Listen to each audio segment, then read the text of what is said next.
we'll be having the Assistant Representative Food and Agriculture Organization, FAO, Dr. Abubakar Suleiman, and he'll be sharing with us some of the opportunities provided by FAO in the agricultural sector that the youth can leverage. Thank you so much for joining us, sir.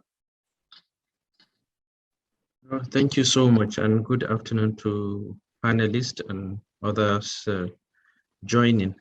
I think maybe the question for me is a question more to the government representatives having the mandates in the country to support agriculture. But I will try as much as I can to highlight these key issues nationally. But I would like to perhaps start with giving some perspectives within the trends in the food and nutrition security sector, so to speak. Perhaps this can maybe help in setting the stage and identifying those opportunities that can be tapped by youth to support entrepreneurship, job creation, and support investment also in agriculture and agri-food system. So by way of trends, as globally and nationally, it appears there is a rising level of food insecurity globally in West and so specifically sub-Saharan Africa appears to be a major food insecurity hotspots. In Nigeria, there is no country-wide data indicating the level of food insecurity in the country. But FAO has been supporting the Federal Ministry of Agriculture to do an analysis that we call cadre harmonisé in French, but is an integrated phase classification for food insecurity. For the moment, the analysis is covering only 16 states in the country. But even as at that, about 12 million people are facing either crisis or emergency levels of food insecurity. And this figure is highest since 2015 at the peak of the recession and conflict in the Northeast Nigeria. So this is the background. In terms of other drivers of food insecurity, you need to look at escalations or progressing episodes of conflict, not only the decade-long insurgency in the Northeast or the activities of, activities around Niger Delta, which has subsided a little bit, but other episodes of conflict around Northwest, and North Central, linked to banditry, kidnappings for ransom, reprisal attacks, and farmer-herder conflict. All these conflicts are affecting capacities to grow and make progress in the whole agri-food systems generally, because it leads to displacement, which means farmers cannot access land and other productive resources. So this is one aspect. A lot of the panelists have talked about inclusive access to input and resources by different groups of persons engaged in agriculture. So this is one of the drivers that impact access to land, to input, to technology, and so on and so forth. Another major driver is the COVID-19, which affect in a lot of ways the revenue streams of Nigeria, which heavily relied on oil. Secondly, it disrupted food commodity flow because of a lot of restrictions, total, partial, restrictions of not only finished products of food origin, but also input and logistics of distributions, marketing, and trade of food and agro-allied materials. So another factor is climate change, extreme weather events, variabilities of weather, particularly dry spells and rainfall patterns, means very unpredictable weather. And agriculture, as much as we like to see it, but the risks that and vulnerabilities and variabilities of weather affect the production system, affects the distribution, processing, and storage of different agricultural commodities. So climate change is also impacting those areas. And the other thing is demography, and urbanization. The population globally, human population is rising. In Nigeria, it's also rising. So this means the demand for different kinds of food and agro products is also increasing. So by urbanization also, the type of and the lifestyle of people are changing. So also their consumption patterns and habits is also going to change. So these are the major, trends around food security and nutrition in the country.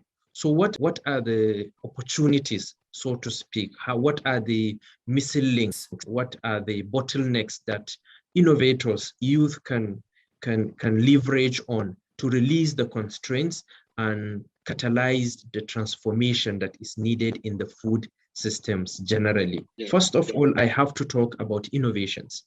A lot of our speakers that talk in the past, they've made stories about the past, how the older generations are not really, or the older ways of farming is not really something that is seen to be interesting or catchy by the new generation. As true as it is, it's still a fact. But what I'm trying to say is that we are seeing agriculture in a very crude sense of the word. So that's why it naturally will not be interesting, will not be in many ways appealing to anybody, not only the youth. So for us also growing up, everybody would like to maybe go and work in an environment where they wear, white collar suits and dresses and go to a very fancy office. So it's really what, from my perspective, the youth are looking at. But in many respects, many other professions and vocations that are stuck in crude methodologies would also not be appealing, not necessarily agriculture. If you take maybe traditional herbal medicine, I'm sorry if that's the case, you would still find this kind of practices and lack of standards and lack of quality assurances and very crude tools being used in those sectors. It will still not be appealing. So the point is, agriculture is not appealing because it's not agriculture. It's not appealing because it is not transforming to the realities and the needs of the generation. But in that, you still have a lot of opportunities. So going back to innovation, now, how do we release these constraints? When we talked about urbanization, it means that the way people in urban areas, which are becoming more the predominant habitat of the general population, the way that they access food is changing. I work, for example, in an office 8 to 5. Probably with COVID, I don't have access to an easy place where I can go and have lunch. I have to order. So what it means, there is an opportunity in online trade of food, maybe ready to eat food. So these are opportunities that young entrepreneurs can provide solutions to. And I'm happy to say that with COVID, this opportunity has even become more real. Many online retail outlets through social media platforms have become, available, and many are leveraging on it. So logistics and transportation of food is something that is changing very, very fast. The type of food that we eat is also changing. So these are creating paradigm shift in demand and supply of certain products, meaning entrepreneurs who can innovate and provide these solutions would naturally find creative niches around those sectors. And another thing is technology. Now, a lot of the changes or growth that is witnessed in agricultural production today in Nigeria is largely linked to intensification of land use. And this link to what I said at the beginning, climate change. If the more you use land, use natural resources unsustainably, the more you're creating problems for climate change. So, and as I said, a lot of the changes is linked to intensive cultivation of more land to grow more food. But it shouldn't have to be the case. How do we leverage on technology to use minimal as possible natural resources, be it land, water, vegetation, to produce more? And this can only be solved through technology, machineries, very light technology, and to some extent, access to knowledge and skills. And the good thing as an enabler for youth in Nigeria is that about 65 to 80% of youth in Nigeria have basic literacy and numeracy skills. What it means is that they can access knowledge, they can access skills to be able to apply in developing solutions to agri-food system issues that we are talking about. Meaning it is possible to identify the right technologies, to access them, and to be able to leverage on that to produce more optimally and more sustainably. Meaning, as our colleague had said, how do we cut wastages? And wastages is not necessarily on private resources.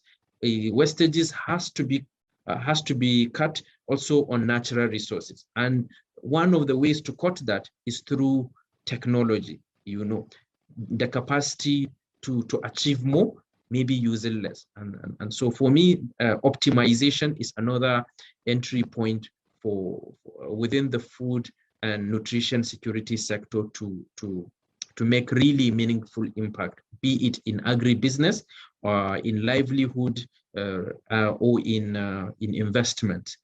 Another point is the area of data. One of the big issues with agriculture is data.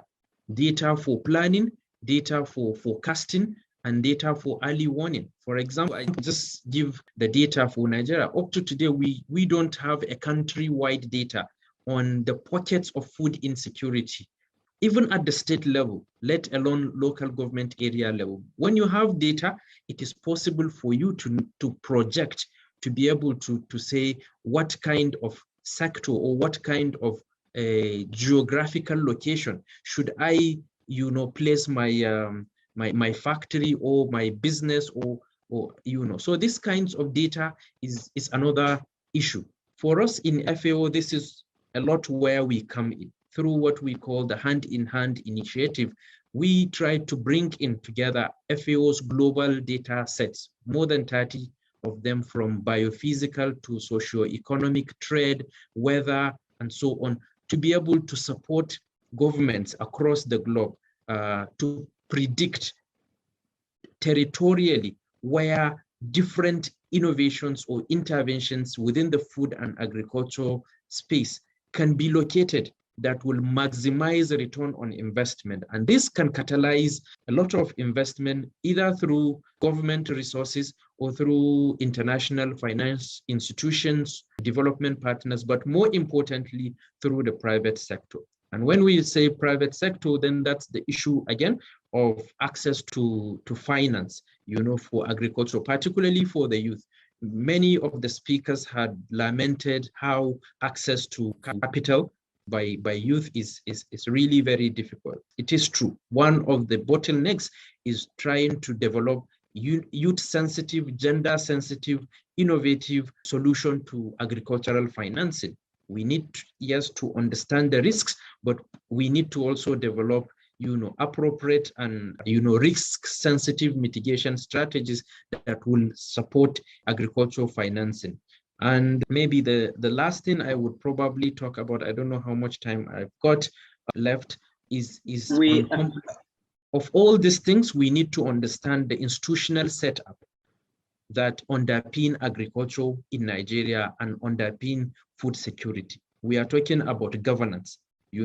Unless we advocate and the youth have, a strong voice to advocate for better governance around agricultural spaces, around agricultural institutions, we can still not make a lot of progress.